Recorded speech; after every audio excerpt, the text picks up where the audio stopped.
Hi everybody, we are Team Julole Bouchasby for Science, and we're going to talk to you about our project, which is Mission Life Happens, our Mars habitat design. Firstly, we're going to introduce our experiment.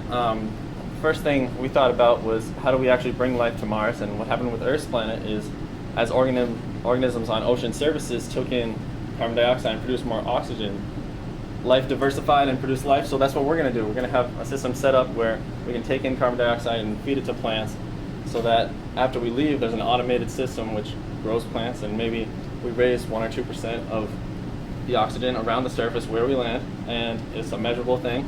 A couple benefits to this is it gives us reason for a return trip. NASA's always looking to go somewhere. The next trip might need less oxygen. If there's some on the surface, if you raise it a certain amount of percent, we can get a cycle going here. Different habitats landing, leaving greenhouses.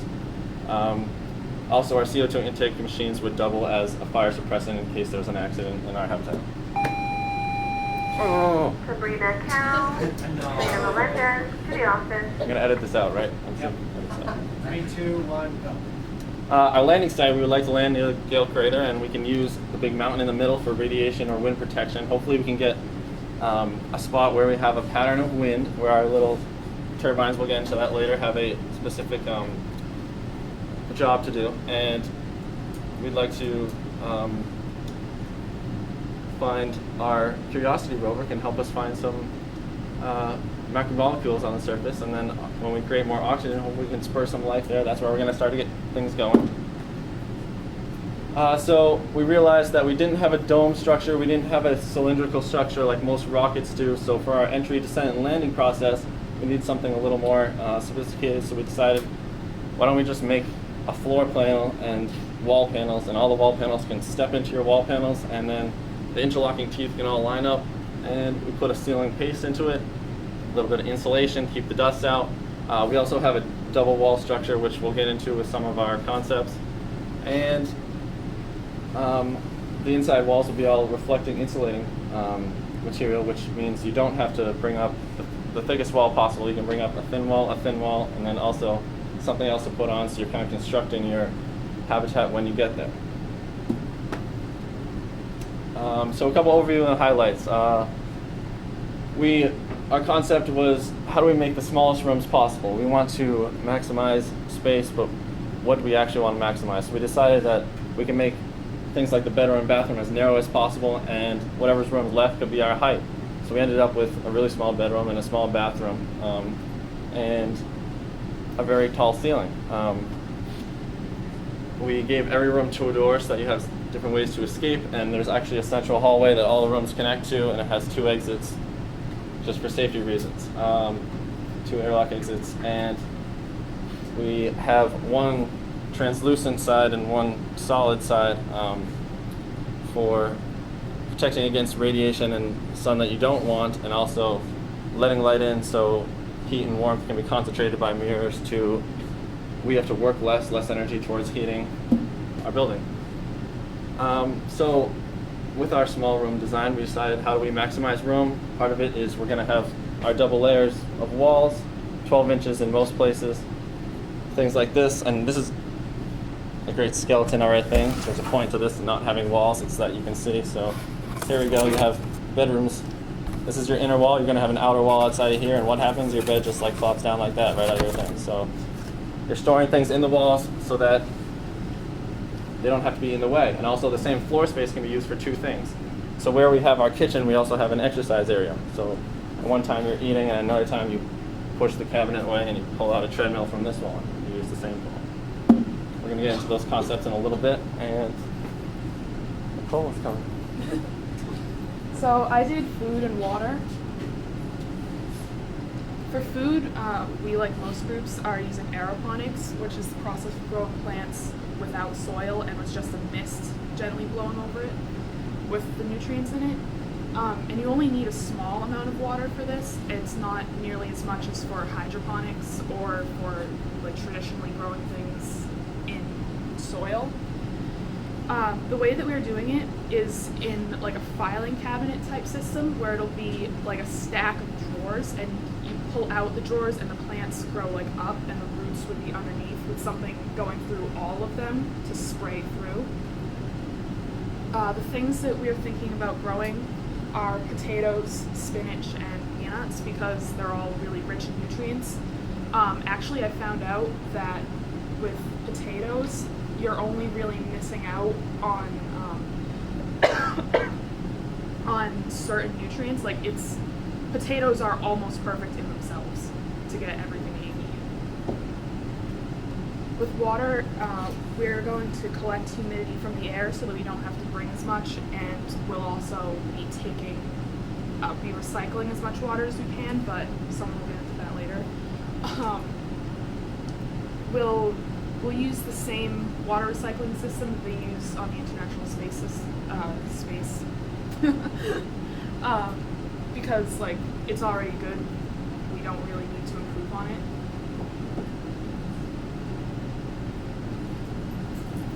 I did the energy aspect of for our habitat, and so one of the things we wanted to try was using passive solar as opposed to just active solar. So that is why we have half of our habitat has a large window around it.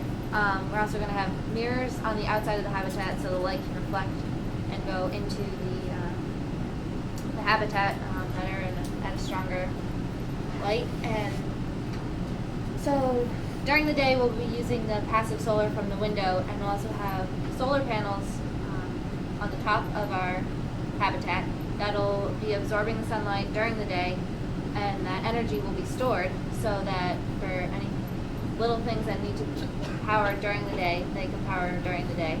And then at night, we have that as our source of light or temperature control. And then also, in case, because Mars is known to have many dust storms that can last for a very long time. So in case of that, we decided to have some wind turbines that will be specially designed that are able to turn in the wind at Mars, and that will provide our energy in case of the dust storm.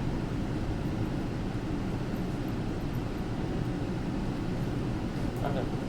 So for our odor management program, we decided here you can see a little bathroom right here, and there's two different pipes here. Just put foil around one. There's no color significance, but we obviously want to take all the liquid out of anything we can, so urine and feces have to take the liquid out, and we just decided that we could circulate the air back into the building right away so that you don't worry about odor in your bathroom or in the adjacent rooms.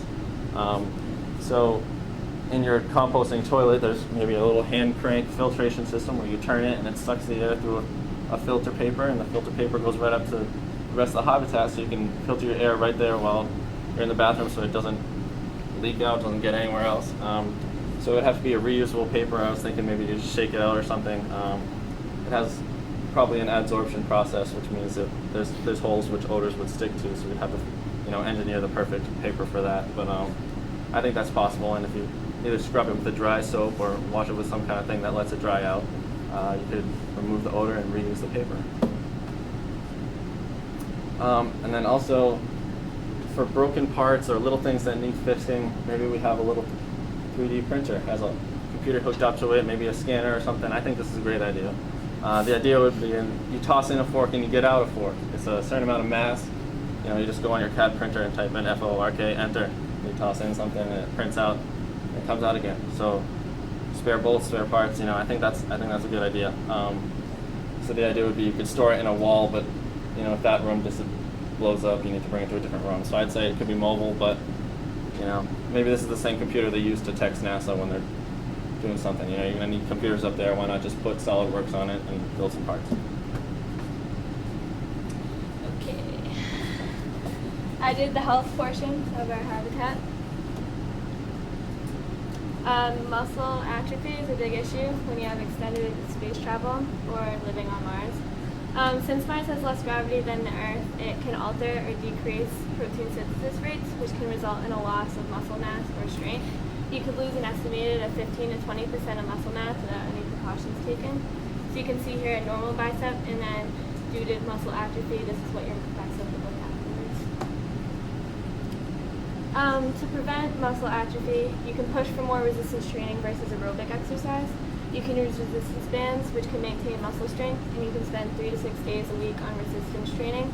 And then to keep your cardio up, you can use treadmills, and you should spend at least 5 hours per week spent on aerobic exercise. Bone loss is another big issue. Weakening of the bones is due to the progressive bone loss as a result of space travel and living on Mars, and osteoporosis can occur, which weakens your bones. It's a disease that can cause fractures to happen more often. You most likely can experience 1 to 2% of bone loss per month, which adds up quickly. To prevent bone loss, you can use a vibration method, such as vibration plates, which are light vibrations that can help promote near normal bone formation, which could reduce bone loss. And then you can take bisphosphonates, such as Fosamax, Actinal, and Boniva, which can slow down bone loss. Psychological health is a huge issue. You want to make sure your astronauts are staying healthy in the mind. So we have tall ceilings in our folding drawer wall storage, which makes the room look a lot bigger, so you don't feel like you're really cramped. There are sleeping shifts, which gives everyone a healthy amount of sleep, 8 hours, and soundproof bedrooms that when you're sleeping, you don't hear all the other ruckus going on, so you can sleep in peace. Activities: a tennis ball, throw it around, nice and fun. Chess keeps you busy, and exercise can also keep you busy, so that you're constantly doing something while